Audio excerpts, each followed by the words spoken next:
భగవంతుడు లేడు అనేవారుంటారు, కానీ వెలుగు వేడి లేదు అనేవారుండరు.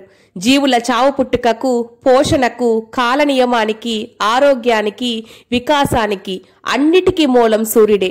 సూర్యుడు లేకపోతే జగత్తు లేదు. ఆ స్థితిని ఊహించడం కూడా సాధ్యం కాదు.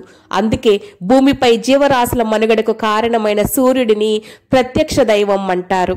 విధి నిర్వహణలో సూర్యుడిని మించిన ఆదర్శం ఎవరుంటారు? ఉదయం సాయంత్రం ఏ సమయంలోనూ తన విధి నిర్వహణ వేళను అతిక్రమించడు.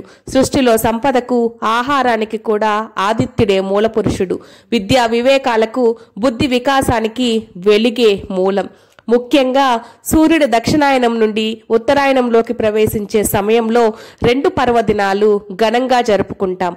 అందులో మొదటిది సంక్రాంతి అయితే రెండోది రథసప్తమి.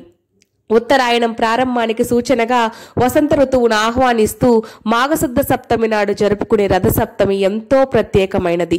పండుగ సమయంలో పాటించే సాంప్రదాయాలు, అనుసరించే పద్ధతులకు సైన్స్ పరంగా ఎన్నో ఉపయోగాలున్నాయి.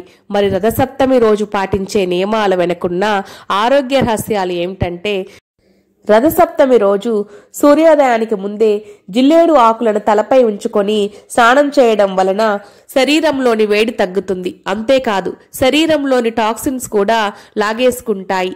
ఈ ఆకు నుండి వచ్చే రసాయనాలు జుట్టు ఊడకుండా చేయడంతో పాటు మెదడుని చల్లబరుస్తాయి. స్నానం అనంతరం సూర్యకిరణాలు పడే దగ్గర కాసేపు నిల్చొని మనకు ఆరోగ్యంతో పాటు మంచి బుద్ధిని ఇవ్వమని ఆ భగవంతుని ప్రార్థిద్దాం. రథసప్తమి రోజు మాత్రమే కాదు, ప్రతిరోజు ఉదయాన్నే 15 నుండి 20 నిమిషాలు సూర్యకాంతి మన మీద ప్రసరించేలా అలవాటు చేసుకుంటే విటమిన్ డి మనకు పుష్కలంగా దొరుకుతుంది. సూర్యకాంతి పడే చోట చిక్కుడు గింజలతో రథం చేసి పరమాన్నం తయారు చేసి చిక్కుడు ఆకులతో సూర్యుడికి నైవేద్యం సమర్పిస్తాం.